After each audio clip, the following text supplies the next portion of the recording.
I was just listening to some music. Shocking. I need a song. I just told Spotify to play a song, and actually I told them to play a love song because that's sort of thematically what I'm in the mood for or whatever. And it starts playing these timeless love song playlist, and the first song I have no idea what it is, and that's it ended up being Beyonce. So I can tell I'm not a huge fan.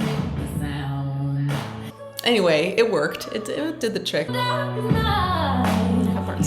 And so now I'm ready to talk to you about the weekly check-in.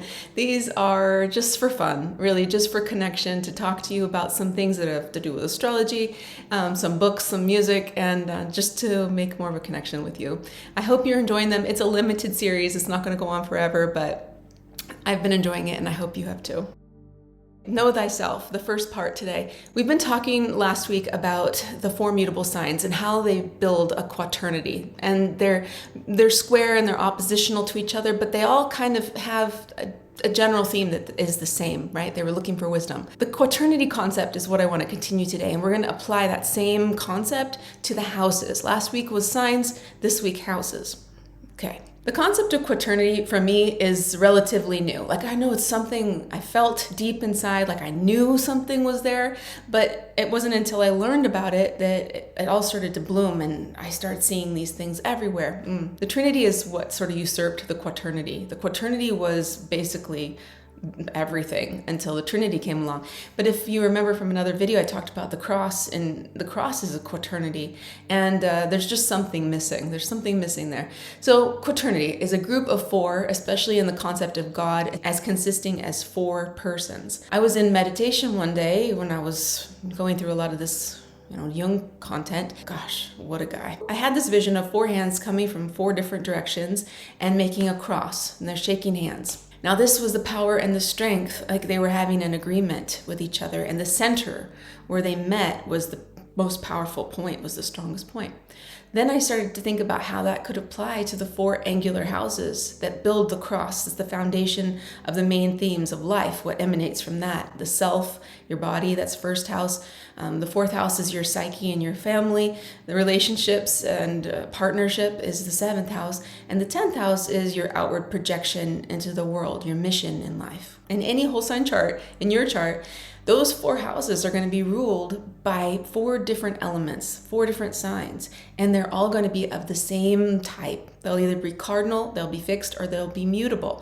And they're going to be working together to create this life energy, the pillars of your life. The next thing that came to my mind was the book, The Four Agreements, because that felt like there were four things agreeing with each other. That's a book by Miguel Ruiz. It was from 1997. The four agreements are: 1, be impeccable with your word; 2, don't take things personally; 3, don't make assumptions; and 4, always do your best. He bases all of this in the Toltec wisdom, and it's basically a code that you can use to transform your life and experience freedom and true happiness and love. Okay, that's from his website. Those are his words. The book has sold 15 million copies in the United States, and it's published in over 52 languages worldwide. So it's kind of a bestseller, and it's old, 1997. Speaking of 1997, if you hear noises, my family's out there working on a 1997 Forerunner for our older kid, and it's been, it's kind of, it's needing a lot of love. But anyway, if you hear any noises, that's what that is today. My vision was maybe these four agreements can be overlaid onto the four angular houses as a baseline, or agreements that you can use to lead to some higher level of mastery within those areas of your life and have more fulfillment within them. Be impeccable with your word. Speak with integrity. Say only what you mean. Avoid using words to speak against yourself or to gossip about others. Use the power of your word to offer love. Never use it to cause fear or pain in another or yourself. The word is the first house because it's what you do with your body. The words come out of your mouth. It's how you express yourself, your personality. And you can create your own reality based on the kinds of words you choose to engage with and speak, and how you express yourself out from your body to the world. The second one is don't take anything personally. Nothing others do is because of you. What others say and do is a result of their own dream or perception of their rules. We all make rules about how things should be, but when you are immune to the opinions and actions of others, you won't be a victim of needless suffering. 97 Forerunner. Don't take anything personally is related to the fourth house in my little scheme here. It's related to that because personal psychology in the fourth house and family relationships, we can easily be plagued with miscommunications, misunderstandings, and taking things personally when we don't really see the whole picture of why someone has behaved as they did or as they are in the family structure. This can be familial karma or just stuff we don't even know about how maybe our parents or grandparents were raised, and the reason they act a certain way is because of the input they had growing up. And so this is a point where, okay, they're acting weird. I don't need to take it personally. That's their deal. So, fourth house stuff. The next agreement is don't make assumptions. Find the quiet courage to ask questions and to express what you really want. Communicate with others as clearly as you can to avoid misunderstandings, sadness, and drama. With just this one agreement, you can completely transform your life. Don't make assumptions is going to work best for us in our seventh house relationships. I mean, you can apply it everywhere. Assumptions are the killers of communication between two people.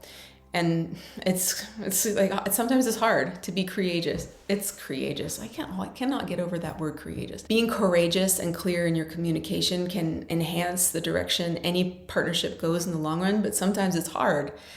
Sometimes you just think, why did they just say that to me? That means blah, blah, blah, blah, blah. Instead of just saying, do you mean this? Can you elaborate on that? Can you explain what you're thinking right now a little bit more? I don't know. It's easy for me to say that, but sometimes in the moment you just kind of take that for granted. But the more we take the time to say, hey, I want this, or I'd like this, what would you like? Just to clarify things, it makes life a lot easier in the long run, even though it might be hard to do in the short term. The fourth agreement is always do your best. Your best is going to change from moment to moment. It will be different when you're healthy as opposed to when you're sick. Under any circumstance, simply do your best, and you will avoid self-judgment, self-abuse, and regret. Yeah, that's a good one. Applying that concept, always do your best to your 10th house, your public self, your vocation, your position in the world. If you always do your best from moment to moment, whatever that is, there's going to be a clear purity of yourself coming out in public expression. A lot of the times what happens is we get in our own head, or we go, oh, it's not good enough, not good enough, or I said this or I did that, and then you just get in your own loop of being judged. The release of that is so powerful. When you really don't have any assumptions on what somebody else is saying, and you don't take their stuff personally, and you also don't criticize yourself so harshly, then the metrics of success change. Anything that's subjective, like money or position or power or whatever, it doesn't really matter as much as just doing your best, being the best version of you as possible, because that becomes true value and true success. When you do that, all the other things fall in line. I think it was Ram Dass. It's like the minute you stop wanting the thing that you're coveting, that you're just trying to have so badly, the minute you stop caring about it, that's when it comes. The minute you stop looking for love, that's when the person shows up. The minute you stop trying so hard and killing yourself for something in certain ways, and you just kind of give it over to grace, that's when the things come. That's when it happens. It's big. That's what she said. MC Escher. It's full of absolutely all of Escher's work. What a brilliant artist. The reason I bought this book is based on a mandala that I was making. A mandala is part of my practice, my spiritual practice I've been trying to integrate into my life. The mandala is the art of life. It's a journey. It's like a poem in a picture projection, and also feels kind of like a holographic representation of some sort of complexity, this subconscious. I feel like there's a resolution in each of them, and it's a worthy pursuit for me personally, because at the end, I feel like I don't even do them. When I'm finished, then I analyze them and I look at them and I go, okay, what are you trying to tell yourself? It's kind of a waking dream. This is the one that made me think about Escher and this kind of deconstructed graphic look. And then I just went into a rabbit hole with this guy. It's his life and complete graphic work. So I like the fact that they tell you about his process of living. It's not just the art. The art is a reflection of the life. The person is really the fascinating thing behind the art. So that's the book that I'm enjoying this week. A song for you. This week I have 3. Last week I had goose egg. So this week I'm making up for it with 3. There are 3 love songs, and Love You More is the first one. It's by Alexi Murdoch. It's a minimalistic song. There are only a few lyrics. Love you more than anyone, love you more in time to come. And it just repeats. It's a nice little mantra kind of a song. Love you more than anyone. Bachelor number 2. The next song is a song called Shamaling Dong. No. Shamaling Dong Ding. Shamaling Dong Ding. Okay, Shamaling Dong Ding. The more I say it, the weirder it sounds. But it's a cool song. Okay, this is by an artist named Jesse Winchester. He's from 2009. I've never heard this song. I came up this week, and I thought it was so cute. It's just a sweet little song. It's reminiscent of maybe the 50s or 60s style, but it's a more modern song, and just thought it was cute.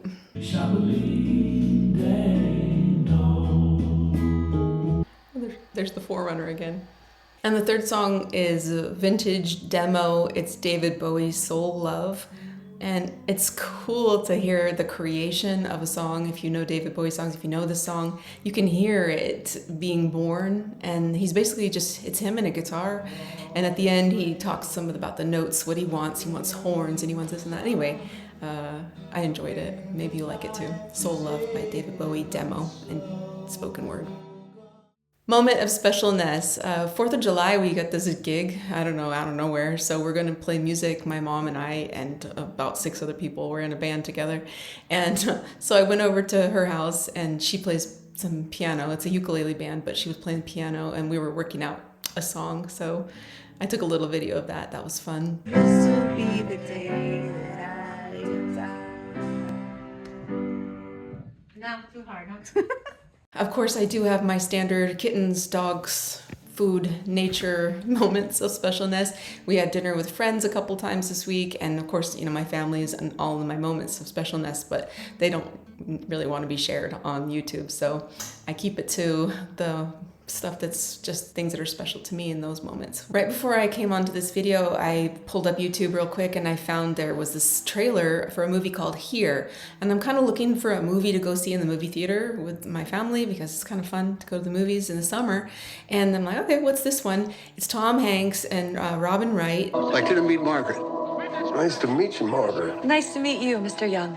They're using the AI to change the ages of Tom Hanks and Robin Wright. Robert Zemeckis was the director of Back to the Future and a few other things. Watching this trailer, I got like goosebumps several times. This was our home. We lived here. Gosh, looks good. It looks like a good movie, doesn't it? I hope you have a beautiful week ahead, and I like you just the way you are, and I'll talk to you next time.